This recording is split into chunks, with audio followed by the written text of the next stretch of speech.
Hello students, so in this lecture we will be talking about molecular bonds.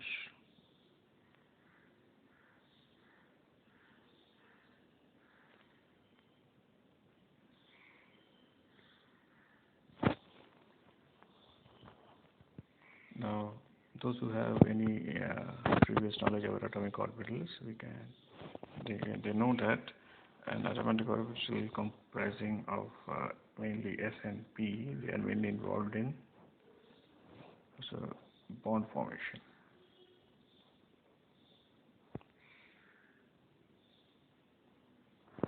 These are the atomic orbitals.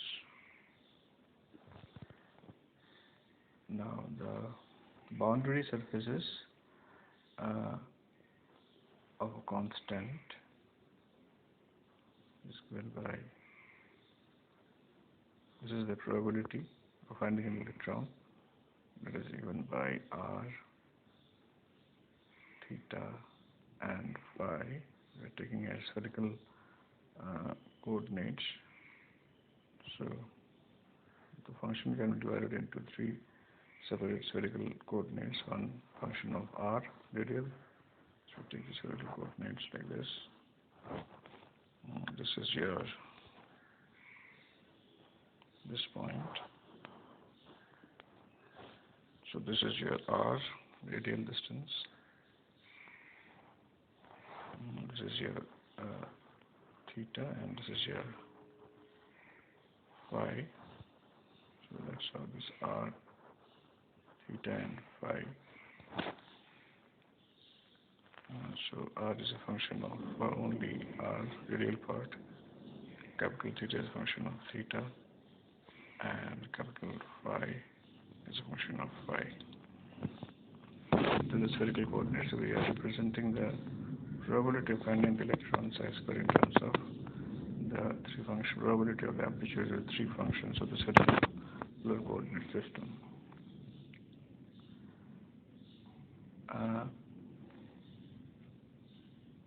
Now,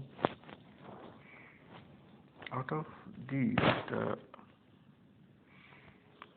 Sz and Pz orbitals are the same as a halogen atom from wave function for S and P. So since for Ml is equal to 0, as in the case of a halogen atom, so S and Pz are same.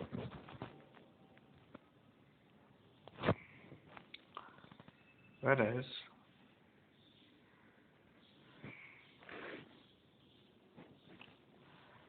Px and Py orbitals are linear combination of these are the linear combinations of Ml is equal to 1 and Ml is equal to minus 1. So Ml has three values, minus 1, 0 and 1 for H is equal for L is equal to 1, and this is for your Pz. Sorry.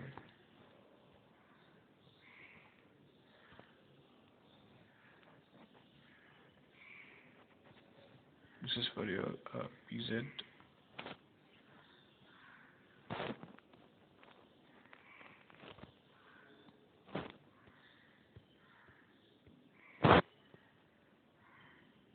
And Lz. This one is for Px, and this one is for Py, so that we can write sigma Px as equal to 1 by root 2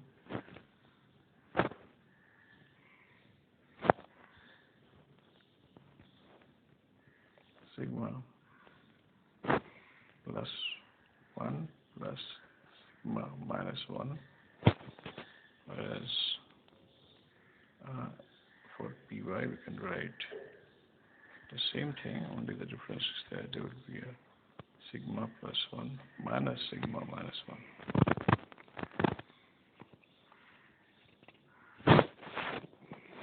So for S is equal to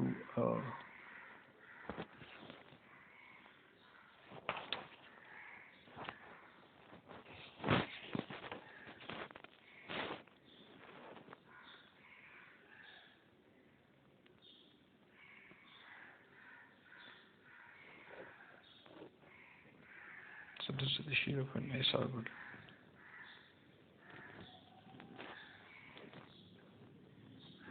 Z, Y, and X.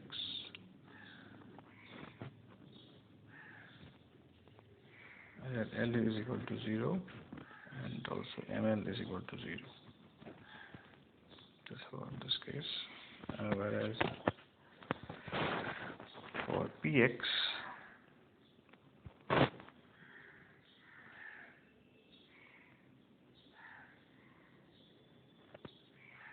corresponds to L is equal to 1 and ML is equal to 1. The shape is like this, lumbar shape.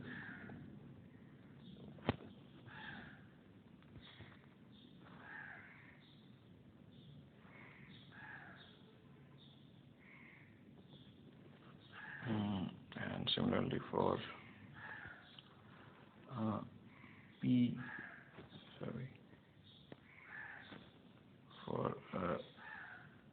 PY, shape is also dumbbell shape, but in different orientation. And for PZ lastly, is also in the different orientation. Z orientation.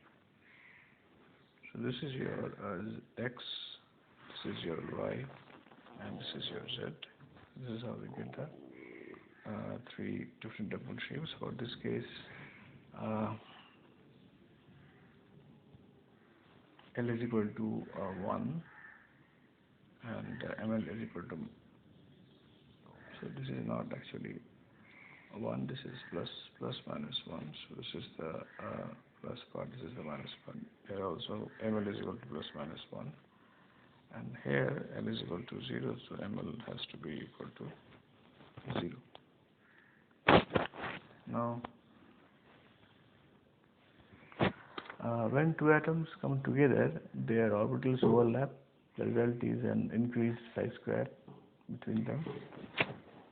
So atoms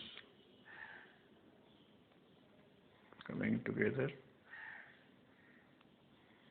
so the orbitals overlap,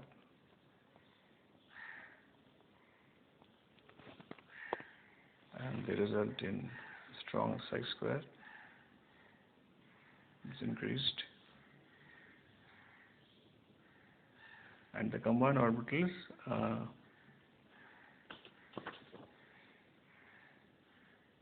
find a bonding molecular orbital.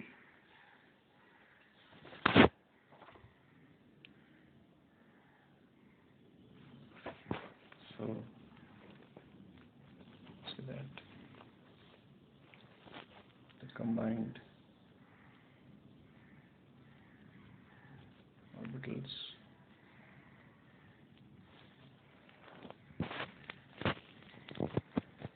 they constitute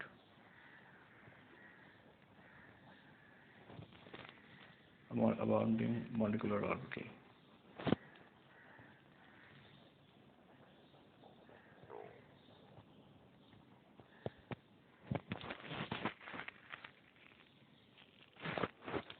Again, these molecular orbitals are further classified based upon the angular momentum towards the axis,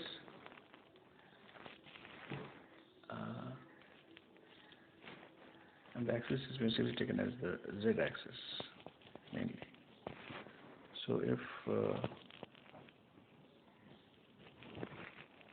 they use a symbol sigma for L is equal to 0, and it is basically the Greek equivalent of S. And they use the word pi, which is Greek equivalent of the word P for L is equal to H cross. That means integral multiple with 1.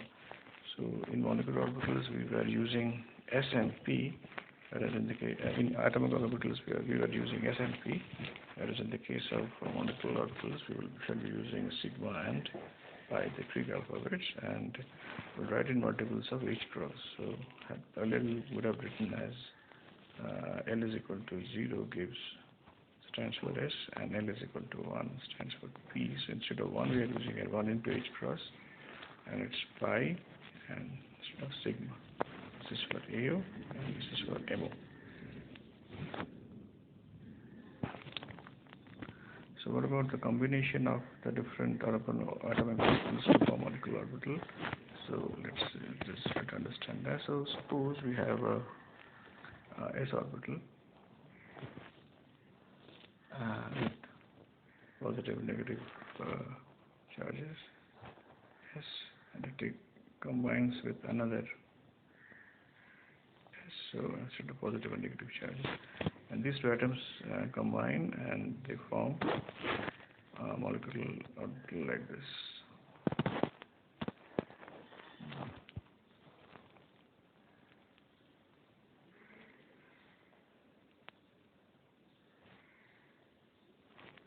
Of the polarization is maintained, this minus. So this is then we will call an SS sigma. Similarly, we can have a p orbital here.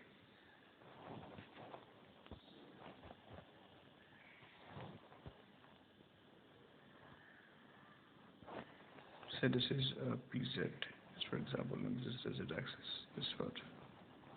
So this is plus minus. This combines with another pz.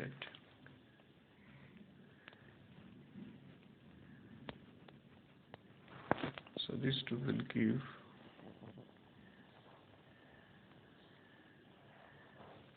something like this,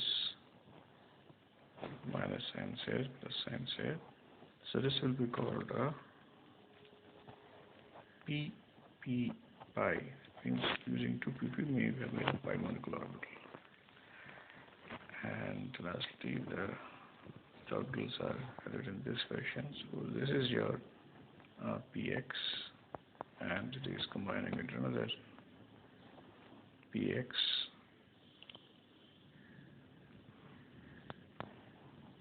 It will give you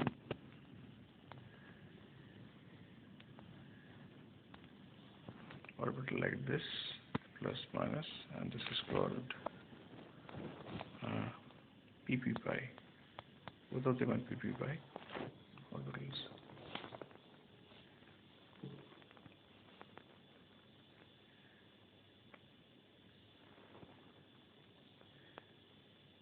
Now, for a hydrogen atom, or hydrogen, let's take 2 hydrogen atoms. Now, this example fits best. This example fits best for a hydrogen atom. So, hydrogen 1 atom having S and hydrogen 2 atom, they combine to form an H2 molecule.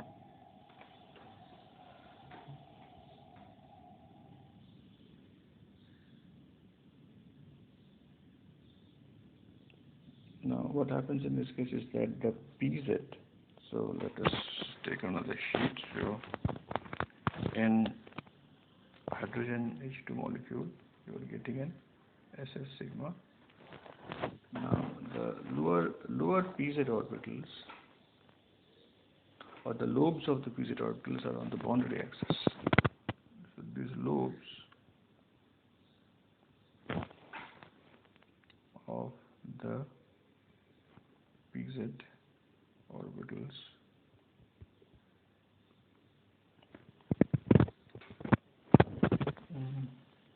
are on the boundary axis,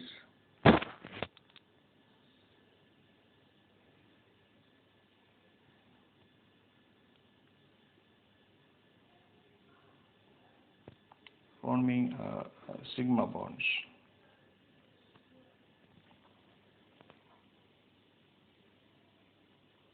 whereas this is for your PZ.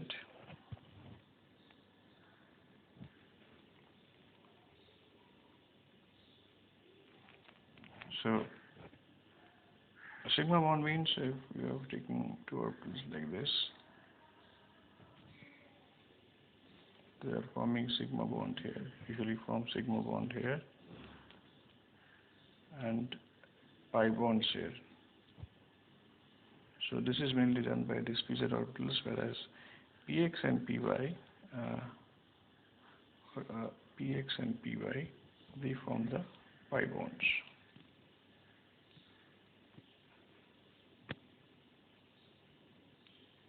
Now the atomic orbital that combine to form a molecular orbital may be different in the two atoms.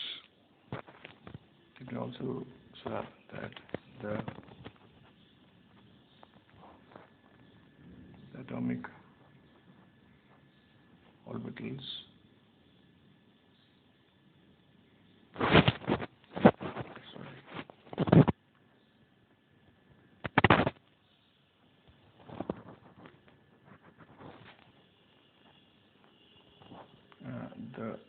the atomic orbitals which are forming to form the molecular orbitals, they may be different, they may not be identical.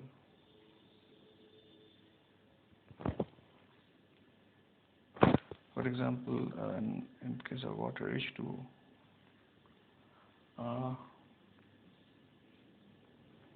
here what happens is that in the oxygen atom, the 2p orbital is fully occupied.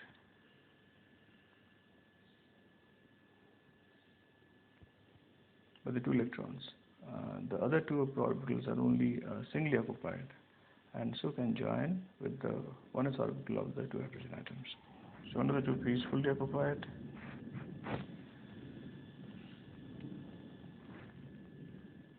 one 2p is fully full, other two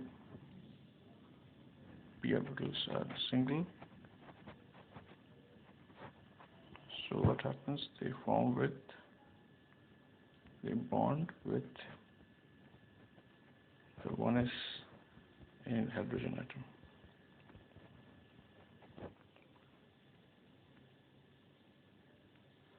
And ultimately the bond comes out to be sp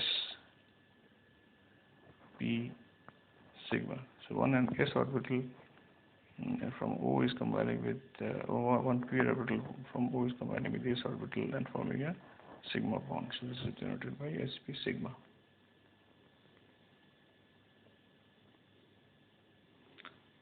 The mutual repulsion of between the hydrogen nuclei, which are protons, widens the band gap between the bond axes from 90 degrees to 104 degrees. So initially, the p orbitals had they were perpendicular to each other. So if you take this is your 1p, this is 1p. So they are at 90 degrees. So this is say py and this is a px. Now these are forming bond with 1s orbital and forming sp sigma bond. So in this sp sigma bonds, what happens is that although you have hydrogen atoms, oxygen atoms, p orbital oxygen atoms, the oxygen atom is coming and attaching. When the hydrogen atom is coming and attaching with the p orbitals, this widens the band gap due to repulsion. There is a repulsion between the hydrogen ions, means H plus and H plus repel. So this causes a separation or widens the angle. So it's no longer 90 degrees, it widens to 104.5 degrees.